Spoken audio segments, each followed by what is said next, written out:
This is the new Kia Stonic, and if you're wondering why I'm running, it's to explain the fact that its name comes from a mixture of speed and tonic. Of course, that is just marketing nonsense, isn't it? Essentially what this car is, it's one of those small hatchbacks that's made to look a little bit like an SUV because they're way cooler, aren't they?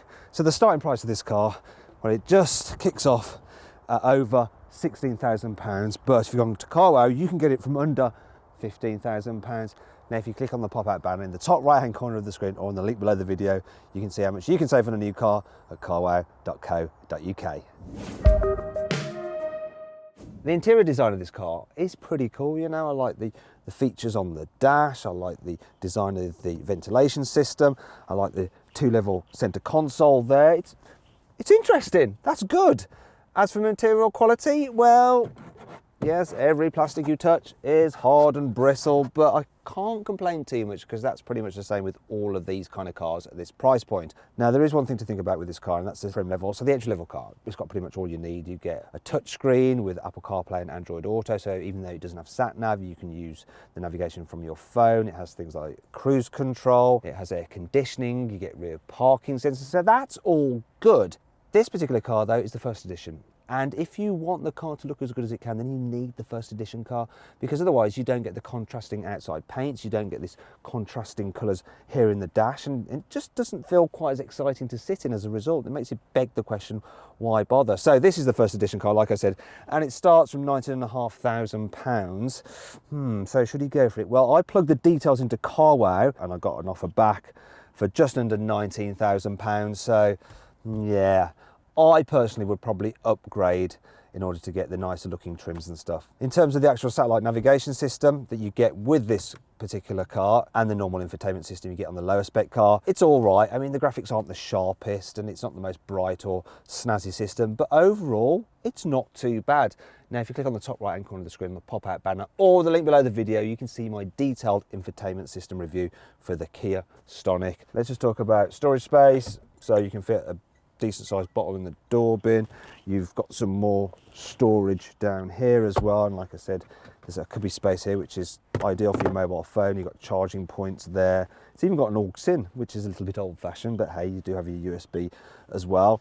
One thing I need to mention about this car though is the seating position. No, it's fine, absolutely fine. There's lots of adjustment in the steering wheel and the driver's seat, but the oddest thing is this kind of car is supposed to feel jacked up like an SUV, but I can actually get as low as in a sports car.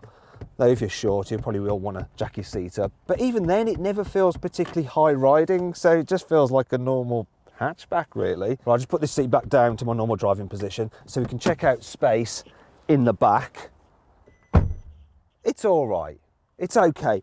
You know, it's not the biggest. There's some knee room, which is all right. Headroom's okay for me, though people over 6 foot will find it a little bit tight on head space. The one issue I do have is this. The seat is quite low, so you don't get much under thigh support. So on longer journeys in the back, it's not going to be the most comfortable. If you need to carry 3 at once, at least the floor is almost completely flat, so there's plenty of foot room, and the middle seat isn't too terrible.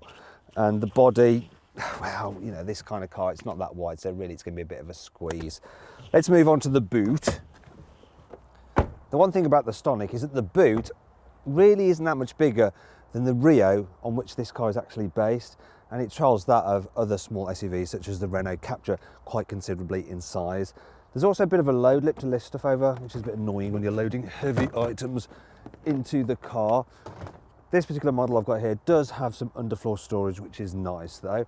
And that raisable boot floor does mean that when you fold the seats down, you do get, look, a flat low floor, which does make it easier when you're sliding items to the front of the car.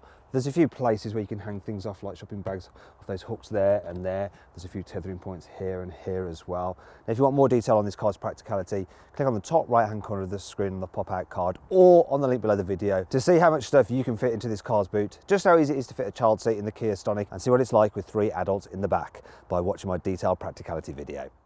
Now then, it's time for the CarWow 5 annoying things about this car. The main manual for the car will fit into the glove box, but there's a separate one for the infotainment system, and they've decided to do it in every single language possible pretty much. And as a result, it's so thick that it won't fit in the glove box with the main manual. so it has to be stored in a separate pocket in the boot. This badge doesn't appear to have been put on straight. It's sort of droopy. Looks like it could do with some tonic to perk it up. This car makes so many annoying little beeps and bongs, so let me just show you.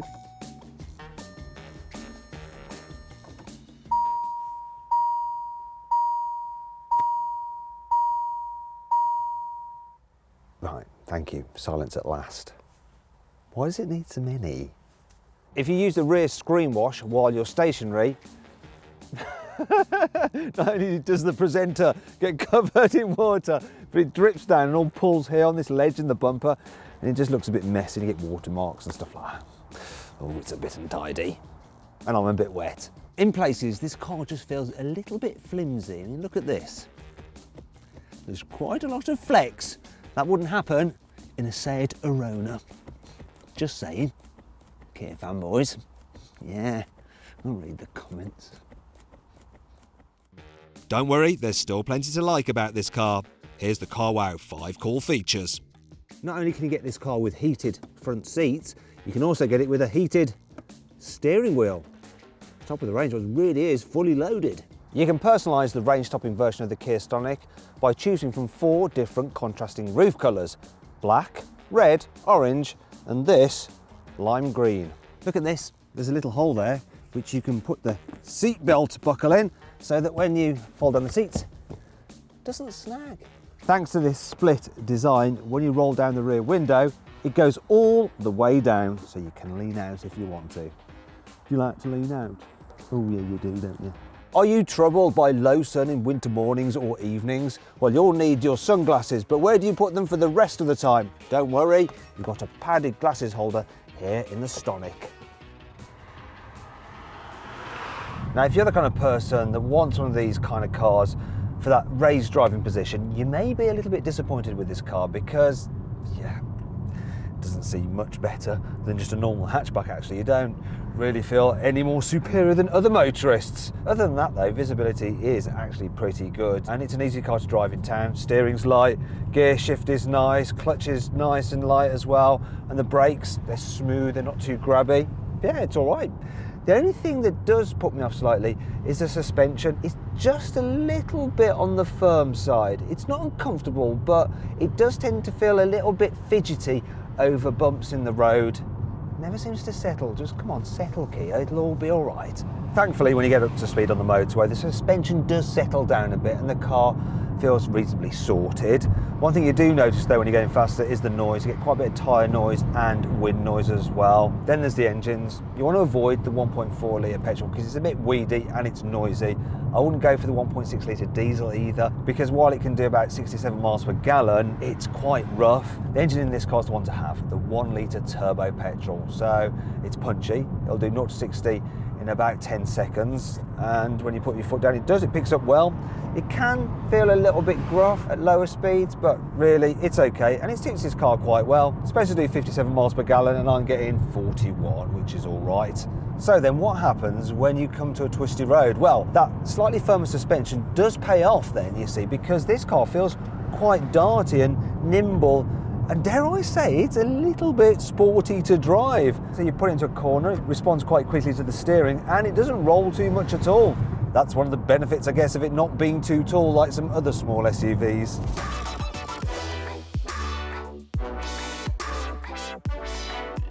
Now, if you want to see how much you can save on a Kia Stonic, or any car for that matter, click on the pop-out banner in the top right-hand corner of the screen, or on the link below the video to go to carwow.co.uk. So then my verdict on the Kia Stonic: should you avoid it? Should you consider it? Should you shortlist it? Or should you just go right ahead and buy it? Well, I reckon you should consider the Kia Stonic. It's a pretty good car and it looks cool in this top spec version, but other small SUVs are a bit better to drive and more practical. If you enjoyed this video, please like it and share it. Click on our logo to subscribe to this channel, on the video window for more content, and on the deals box to go to carwow.com to see how much you can save on a new car. Now, did you spot the Easter egg in this video? It was a clip from my controversial Kia Stinger video where I shook the car's centre console and it wobbled quite badly.